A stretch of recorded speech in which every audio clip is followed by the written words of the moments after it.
Hi everyone, it is Greg from Helmsman Hangout, another one of my one-take tour. Today we'll do a one-take tour of the Flybridge aboard our brand new Helmsman Trawlers 38E. Honestly, this is the place where my wife Alison and I love to hang out most. There is Alison, she's helming the ship today from the Flybridge. It is beautiful. We're in the middle, like smack in the middle of the Chesapeake Bay, and we are really having a great day. It's fairly flat, maybe 1 foot rollers, but really what a difference a day makes. Yesterday was absolutely brutal. We stayed at a local marina overnight, and everyone there are local guys, the girls, and they all said yesterday was a wacky day. I mean, we probably had 4 foot, 5 foot chop. Swells were 1 or 2 seconds between them. I mean, it was really brutal. However, honestly, I'm not saying it because I now have one or sell these. Honestly, this 38E, which is built like a tank, it felt like I was on a ship. It felt really safe, really secure, and we had, all things considered, a very good passage. So when we're up on the Flybridge, Alison and I like to have a redundant system. We just think that's sort of like the best protocol. Even though we have great Garmin electronics, we still like to have that old trusty Navionics on our iPad. And so we always have that set up right there off to our side, along with our really great binoculars, which actually have a compass, so you can kind of get some additional information when you're looking through those. In here is great storage for you could put bimini covers in there. You could put extra towels, whatever you want to put in there. It's quite deep. In fact, you can see it goes all the way down here. Right here we have some power cords, and then we could put in 12 volt into there as well, which is really helpful. And when we take a look at the helm station itself, we have our analog systems or readouts, which shows our RPM, and you can toggle through and get different settings. Fuel burn per hour, your key indicators for temperature settings, etc. We have our bow and stern thrusters right here, which work really well. Listen, we have them. Don't be afraid to use them. That's my motto. And then we have our horn, our windlass, our stop, deck lighting, our start-stop option from right here. And then of course we have our new Garmin multifunction display. This is a 12-inch version. Downstairs in the pilot house I have a 16-inch version. And then over here we have our Garmin autopilot. You can see it has a rudder indicator. And right now we're on heading hold 10 degrees magnetic north. And whenever we need to make an adjustment, we simply hit the 1 or the 10 to the port or to the starboard to make adjustments in our heading, in our course.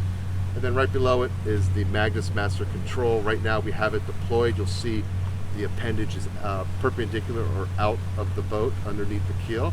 So that's super helpful today. Not that bad, but it's nice to have. And then we have right next to us the Vesper communications platform, which is really excellent. I think I spoke about it before, where we could talk about addressing AIS, VHF, anchor drop, anchor control, all sorts of great features come from that. And then of course we have our gear shift right over there. Remember, when you're switching positions, you put it in neutral, go to your next helm position, and then hit active to gain control. What we really like about the helm also is the spacious, and this is an option, a U-shaped settee. Underneath the U-shaped settee is storage, and I'll see if I can do that for you right here with one hand. Right here you can see, there's a couple of life jackets in there, but it goes all the way down. And these open as well.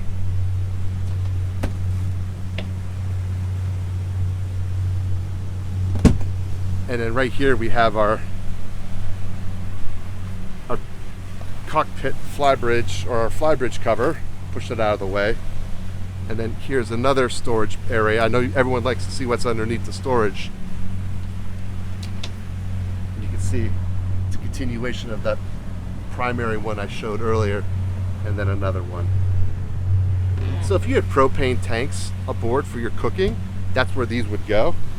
But you could also put in here gas canisters, diesel canisters. These are all vented appropriately so that you can do that. Here's our bimini. Our bimini was made by Waterland Canvas in Charleston. They do such a great job. This is, I believe, 1.5 inch diameter steel frame. It's really remarkable. In fact, Scott Helker, who's the primary owner of Helmsman Trawlers, has commented on this work many, many times.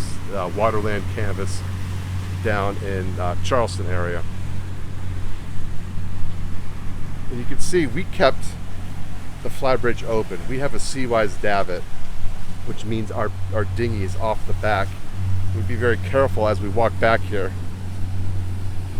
But there's our davit system off the swim platform.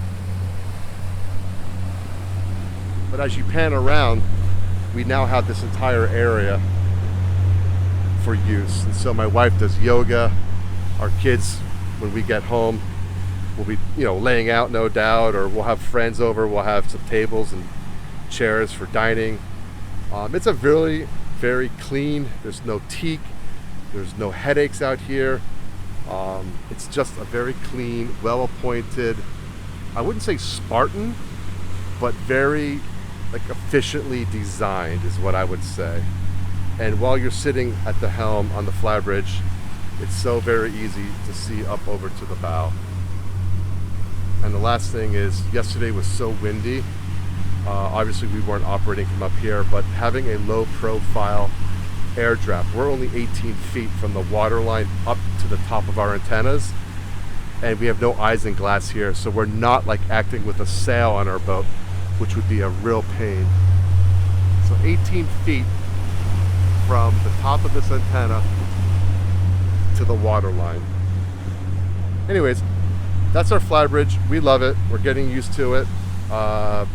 We stow our fenders up here out of the way when we're underway.